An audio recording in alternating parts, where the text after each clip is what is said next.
E aí pessoal, tudo bem com vocês? Meu nome é Rierson Bruno Assunção e esta é a aula de número 14 do nosso curso online totalmente gratuito sobre direitos e garantias fundamentais. Lembrando que o curso está disponível tanto no Instagram quanto no YouTube. Peço que me sigam no Instagram para acompanhar minhas postagens, sempre tem muito material de direito constitucional, penal e processual penal, e que também se inscrevam no meu canal do YouTube, Rierson Bruno Assunção, e ativem o sino para receber as notificações para que vocês sempre estejam informados a respeito da publicação dos novos vídeos, ok?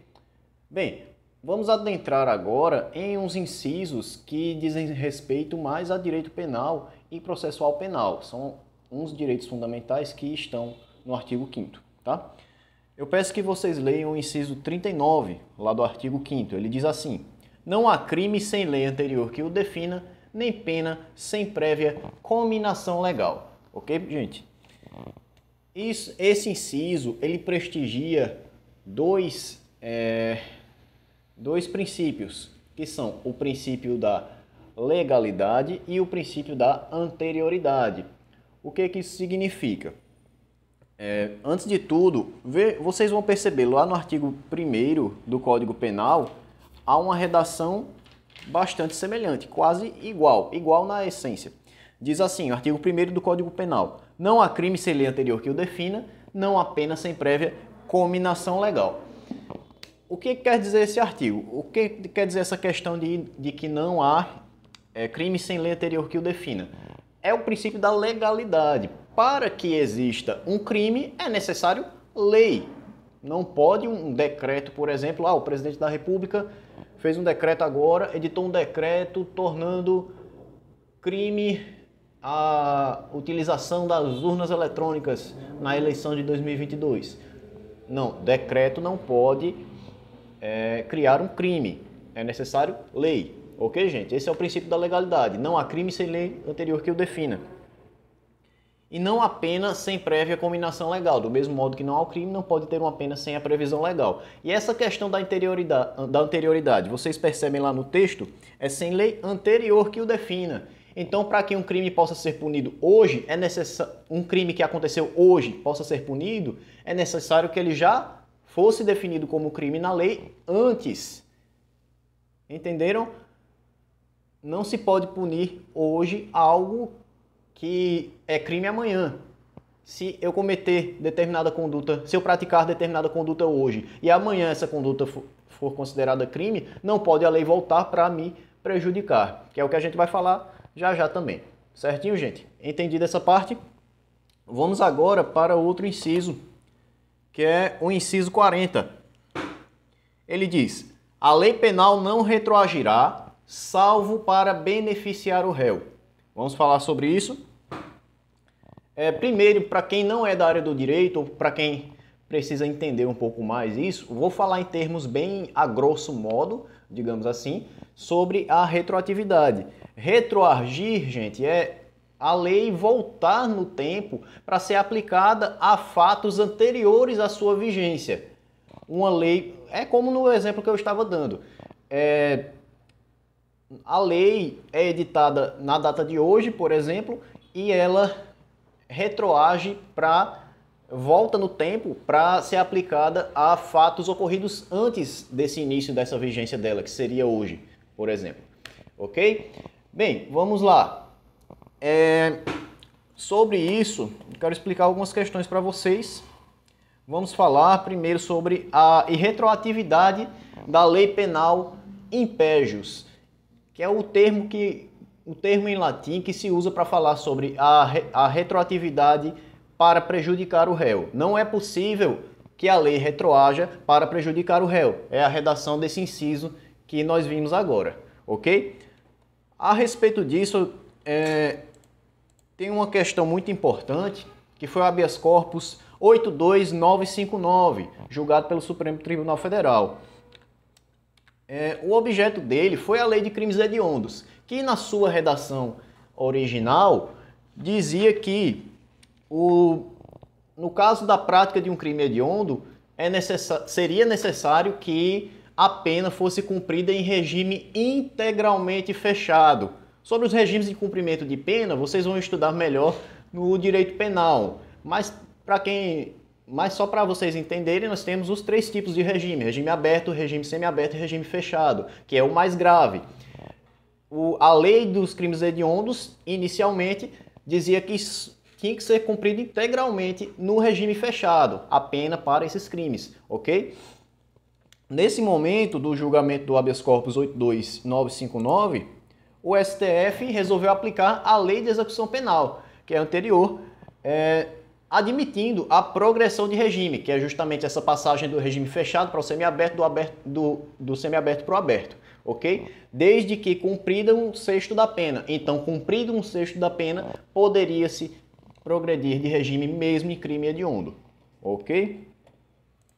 Em outro momento, nós tivemos a Lei 11.464 de 2007, que definiu algumas regras diferentes para o cumprimento de pena, ok?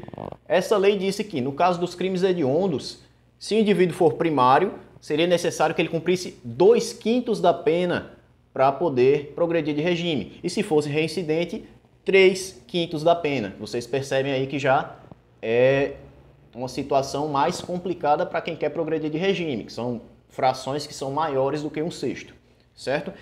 Havia uma questão específica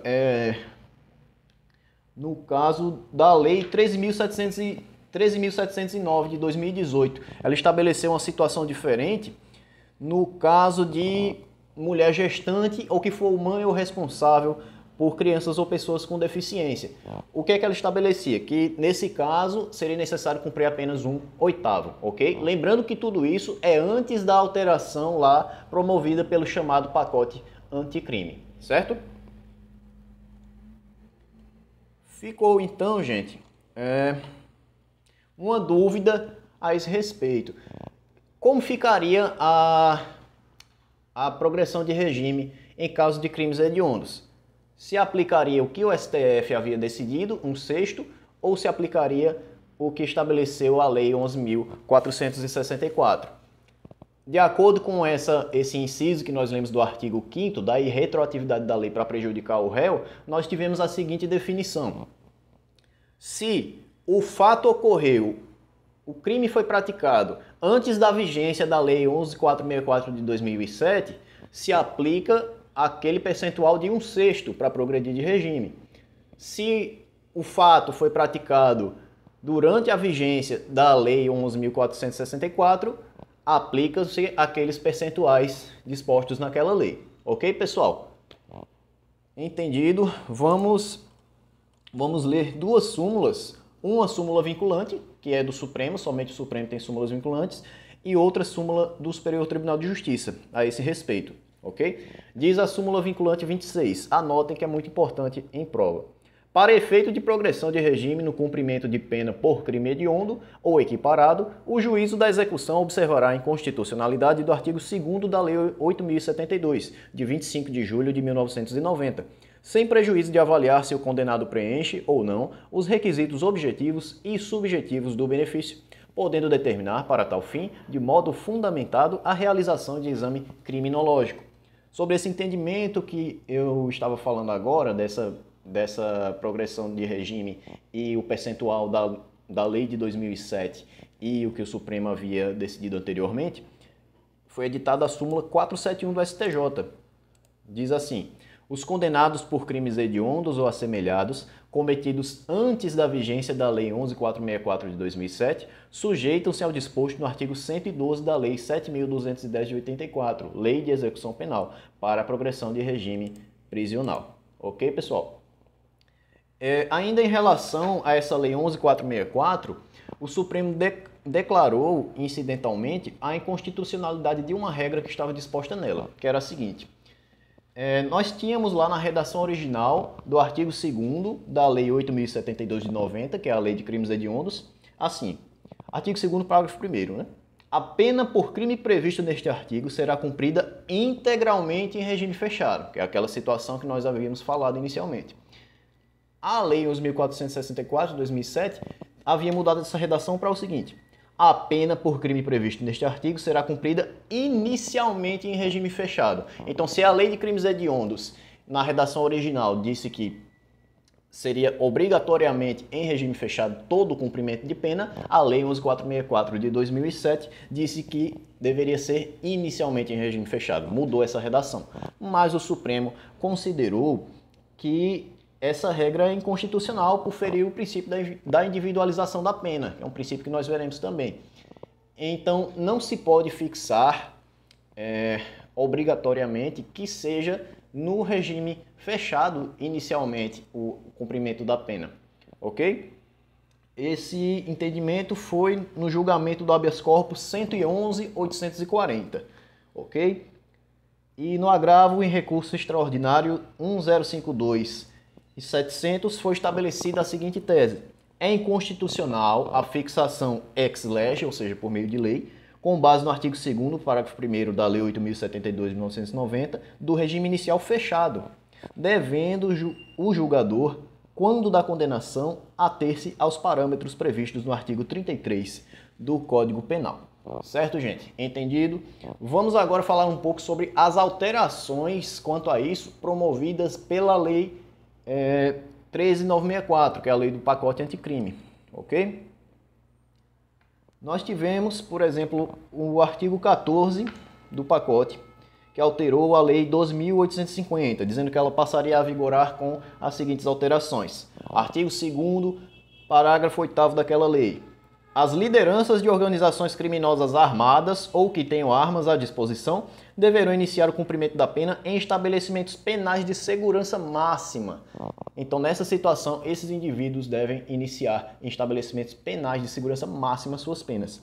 E o parágrafo 9º. O condenado expressamente em sentença por integrar organização criminosa ou por crime praticado por meio de organização criminosa não poderá progredir de regime de cumprimento de pena ou obter livramento condicional ou outros benefícios prisionais se houver elementos probatórios que indiquem a manutenção do vínculo associativo, certo?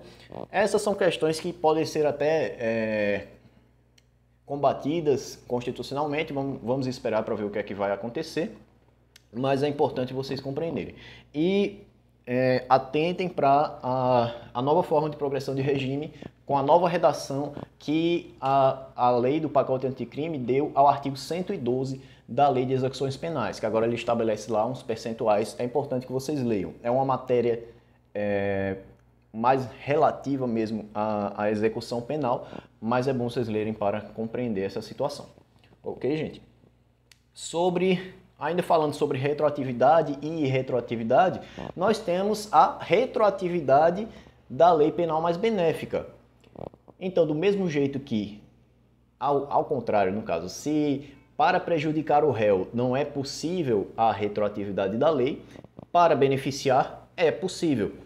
Nós temos, por exemplo, vamos supor que um crime, hoje no Código Penal, um crime qualquer, tem a pena máxima de 10 anos. Surge uma nova lei alterando a redação desse artigo, dizendo que a pena máxima agora é de 8 anos. Supondo que o indivíduo fosse condenado a essa pena de 10 anos, que era a pena anterior, antes dessa nova lei, e já tivesse cumprido 8 anos e 1 mês, por exemplo, nós percebemos que ele já tinha cumprido além daquilo que está na nova lei. Então, se a nova lei surge dizendo que apenas são 8 anos, ele deve ser imediatamente posto em liberdade. Ok, gente? Bem, por hoje é só. Eu ainda ia falar um pouco mais relativamente a alguns outros artigos, mas eu acho que o tempo fica meio curto. Então vai ficar para a próxima aula. Certinho, gente? Espero que vocês tenham aproveitado a aula. Na próxima a gente continua. Tchau, tchau. Um abraço.